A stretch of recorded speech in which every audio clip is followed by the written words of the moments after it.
दुनिया के सबसे एडवांस लड़ाकू विमानों में शामिल ब्रिटिश रॉयल नेवी के F-35B लाइटनिंग लड़ाकू विमान पिछले 20 दिनों से भारत के केरल में तिरुवनंतपुरम अंतर्राष्ट्रीय हवाई अड्डे पर फंसा हुआ है। इंडो पैसिफिक में एक नियमित मिशन के दौरान इस लड़ाकू विमान की आपातकालीन लैंडिंग हुई थी। ये लड़ाकू विमान HMS Prince of Wales aircraft carrier strike group का हिस्सा है और बताया जा रहा है कि टेक्निकल दिक्कतों की वजह से इसकी आपातकालीन लैंडिंग हुई थी। कई रिपोर्ट में ये भी कहा गया है कि हाइड्रोलिक सिस्टम फेल होने के बाद ये एयरक्राफ्ट भारतीय नागरिक हवाई अड्डे पर उतरने के लिए मजबूर हो गया था। भारतीय वायुसेना की तरफ से एक ट्वीट में कहा गया है कि भारतीय वायुसेना के IACC सिस्टम ने इसे इंटरसेप्ट कर लिया और फिर इसकी लैंडिंग की मंजूरी दी गई। लेकिन ब्रिटेन की संसद तक में ये सवाल पूछे जा रहे हैं कि अब भारत इस लड़ाकू विमान की टेक्नोलॉजी तो नहीं चुरा लेगा। दूसरी तरफ सूत्रों ने बताया कि ब्रिटिश रॉयल नेवी के F-35 फाइटर जेट को ले जाने के लिए स्पेशल व्यवस्थाएं की जाएंगी और इसके कुछ पार्ट्स को हटाने की जरूरत हो सकती है। मामले से परिचित सूत्रों के हवाले से इंडिया टुडे की रिपोर्ट ने कहा कि इंजीनियरिंग संबंधी समस्याओं का समाधान नहीं हो पा रहा है।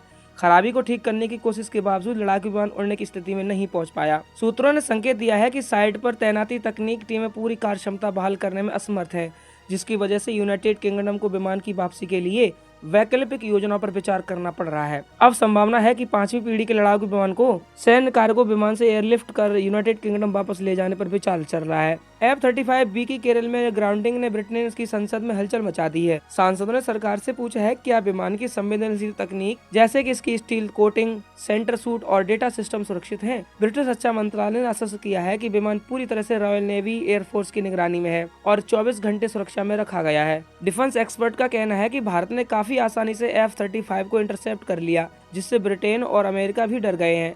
F-35 को लेकर अमेरिका दावा करता है कि दुनिया का कोई रडार इसे इंटरसेप्ट नहीं कर सकता और अगर भारत ने ऐसा कर लिया तो उसे डर टेक्नोलॉजी चोरी का है। शुरुआत में तो विमान को खुले पार्क में किया गया था, जो केरल की मानसूनी बारिश में जोखिम भरा था। एयर इंडिया ने इसे हैंगर शिफ्ट करने की पेशकश की, लेकिन ब्रिटिश अधिकारियों ने टेक्नोलॉजी की सुरक्षा का हवाले देते हुए इससे इनकार कर दिया। लेकिन 2 हफ्ते बाद ब्रिटिश हाई कमीशन ने स्वीकार किया कि स्पेशलिस्ट टीम और उपकरणों के आने पर विमान को एक प्राइवेट हैंगर में शिफ्ट किया जाएगा। F-35 जिसे अमेरिकी कंपनी लॉकहीड मार्टिन ने डेवलप किया है और उसे दुनिया का सबसे एडवांस स्टील फाइटर जेट माना जाता है। ये विमान शॉर्ट टेकऑफ और वर्टिकल लैंडिंग की क्षमता रखता है, जिससे एयरक्राफ्ट कैरियर और एम्फीबियस वारशिप पर भी ऑपरेट कर सकता है। इसका रडार क्रॉस सेक्शन इतना कम है कि ये दुश्मन के रडार पर लगभग दिखाई नहीं देता है। इसका sensor fusion, electronic warfare system और डेटा शेयरिंग क्षमता इसे आधुनिक युद्ध के लिए आदर्श बनाती है। लेकिन भारत ने इसे डिटेक्ट कर ब्रिटेन को हक्का बक्का कर दिया है।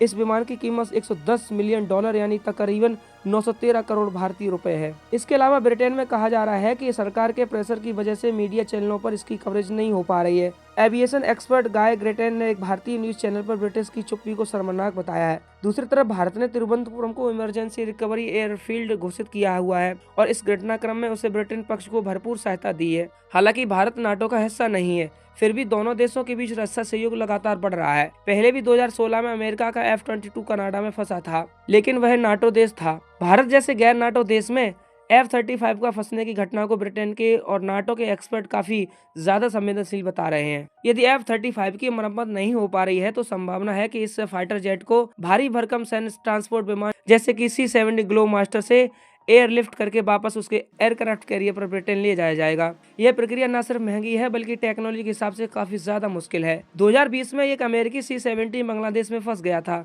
और उसे एयरलिफ्ट करना पड़ा था। इस मामले में भी एक कदम अंतिम विकल्प हो सकता है। साथ ही इस घटना ने F-35 प्रोग्राम की विश्वसनीयता पर एक बार फिर सवाल खड़े कर दिए हैं।